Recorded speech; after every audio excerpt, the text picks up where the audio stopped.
Welcome back to Redstone University. Today we're going to look at another component that actually isn't used too much, but can be very useful, and that is railroads and minecarts. So, let's get started.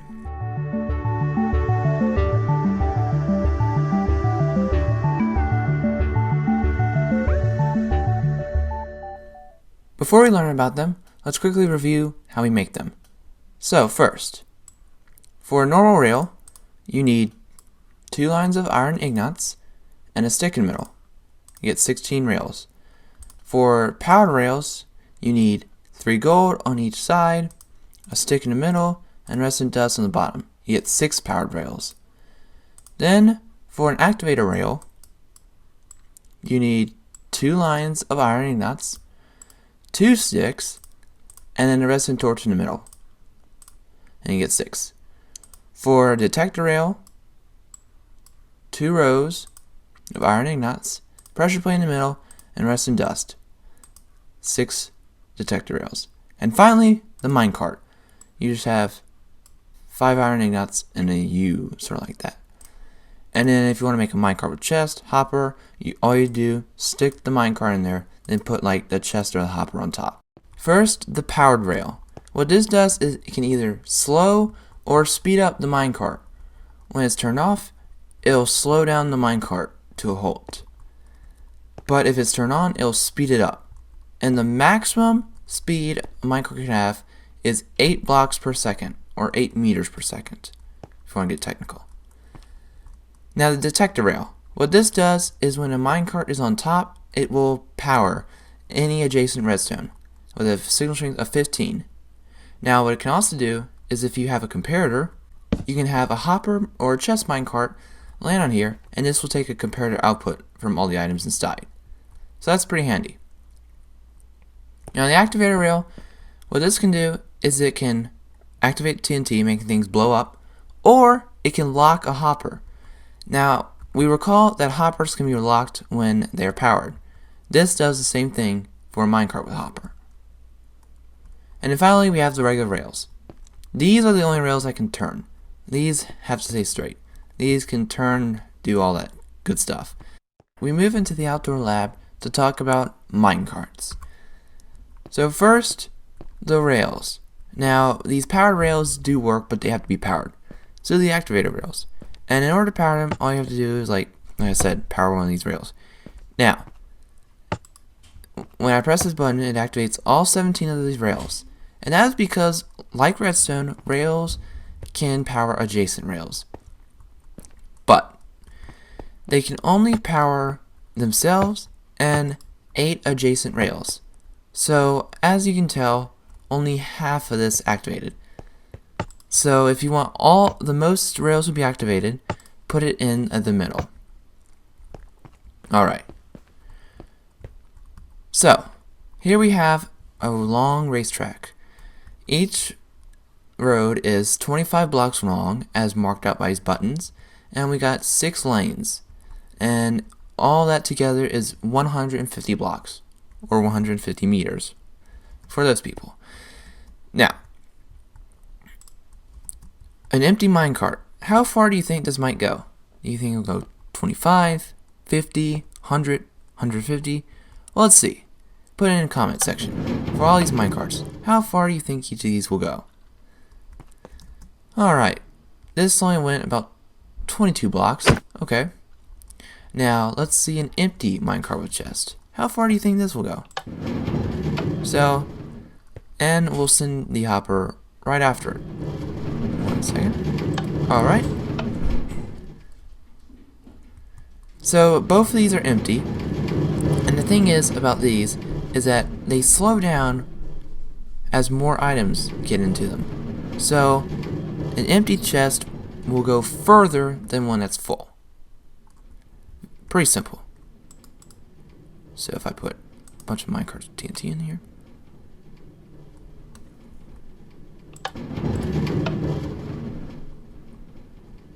That will not go as far as these do. Because these travel about 150 blocks. This only traveled, let's see, 25, about 40 blocks. I want to break. Yeah, okay. So now, here, let's send them the cleanup crew. The cool thing about minecarts with hoppers is that they can collect things like you can see on the ground and above the block above them. We'll talk more about that in a minute. So let's send the cleanup crew. Next we have the minecart with furnace. Now bedrock, you do not have these, and there's a pretty good reason why. It's because no one used them. So yeah. So let's see what it does. So when we put coal in it, it basically chugs like a train, as you can tell. So this will go on for over 150 blocks. It's pretty long with one piece of coal. The reason most people don't use it is just because, well, let's see, it's not that efficient, and you have to have coal, and just, well, I mean, like I said, it's not that efficient and not that easy. It's easier to just put a few powered rails down. So that's kind of why no one uses it. But it does look cool. I can admit to that. Finally, we have the minecart TNT. I'm not going to blow it up because that's just a bad idea. But in order to blow it up, all you have to do is have it activate a rail or have it run into something, collide with something. So you could have multiple TNT minecarts colliding with each other to make a humongous explosion. Trust me, I've tried it, and it's really big. Alright, now it's nice that we know how far they go when transporting them on flat land. But most of Minecraft really isn't that flat. And there are lots of hills and stuff. So, what about that? Well, here's the answer. When minecarts of any kind are going down, they will go down forever. There's no stopping them. Gravity is not going to give up on these minecarts. But, on the other hand, going up, when going up, it's a bit more difficult, because now you're fighting gravity. So minecarts will not go up as far as they will go down or on flat land. So, in order to fix that, you just have to put more powered rails on here at certain intervals, and then power them to keep it going. Like so. And then you put more up there.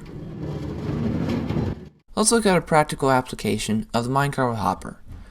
Now, as you recall, minecarts with hoppers are very useful because they can collect items that are on top of blocks that are on top of them.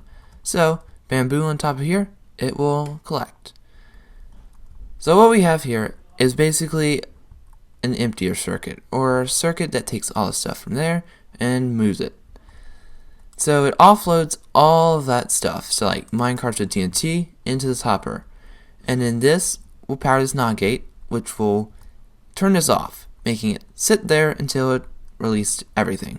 After it unloads all the stuff, it'll go back here, load it up with all the drops from your bamboo farm, sugarcane farm, whatever.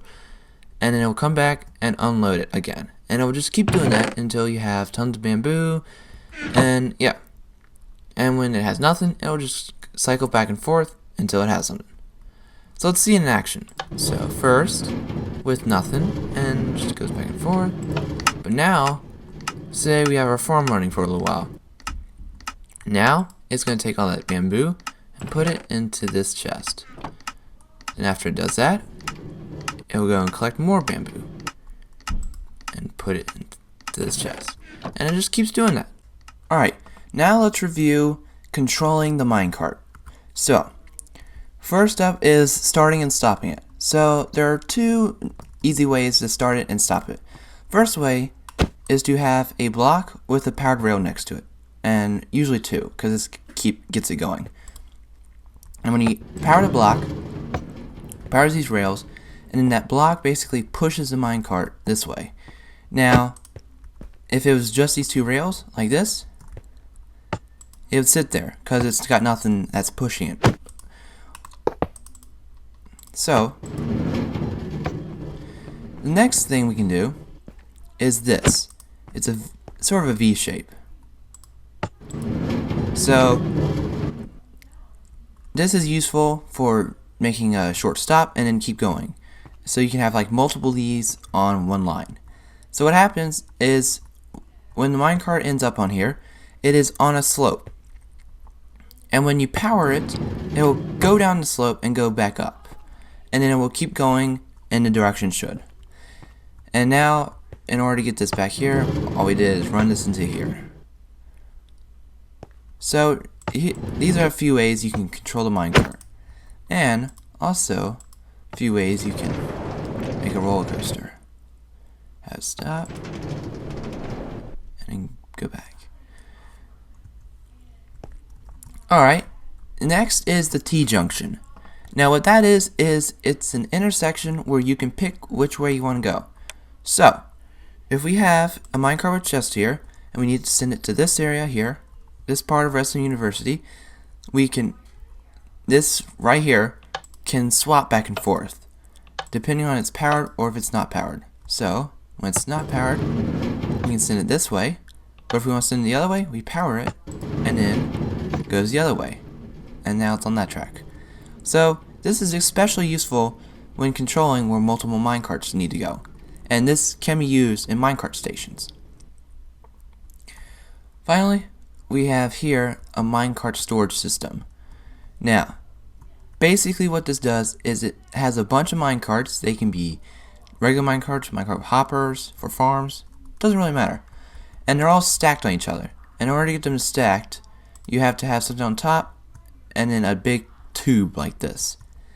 And in order to move the minecarts out, what you have to do is you have to take a half slab piston, unpower it, and then have it push that minecart out, and then that will go into the cactus.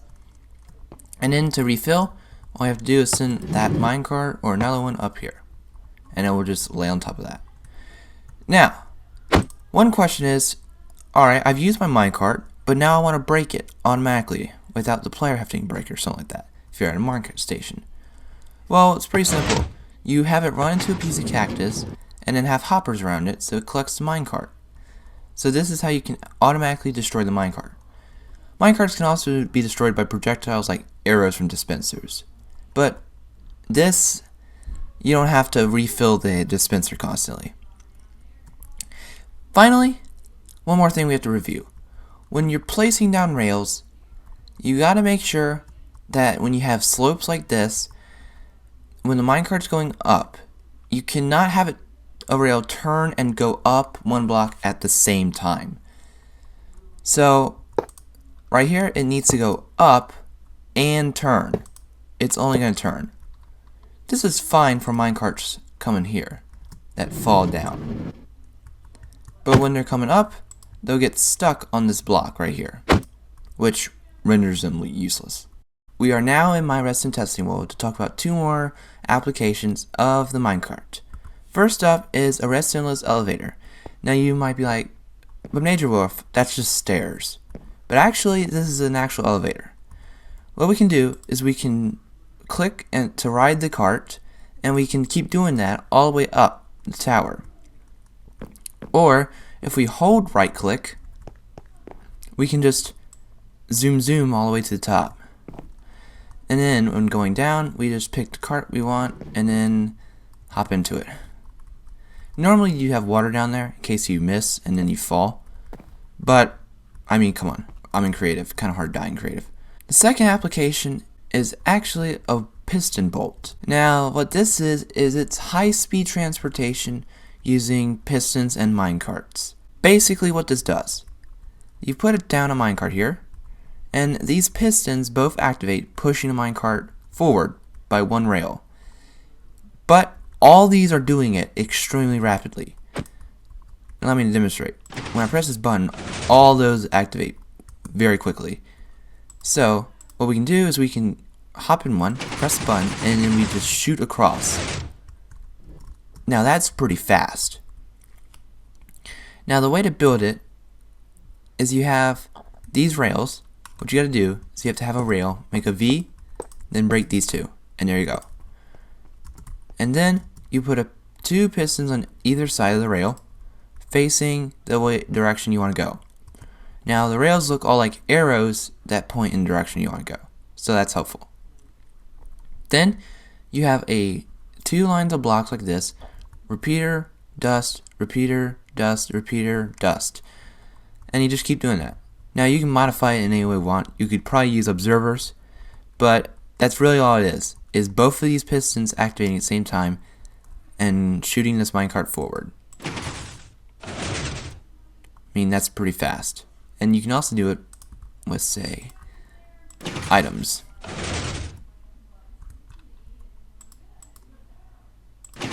Whee!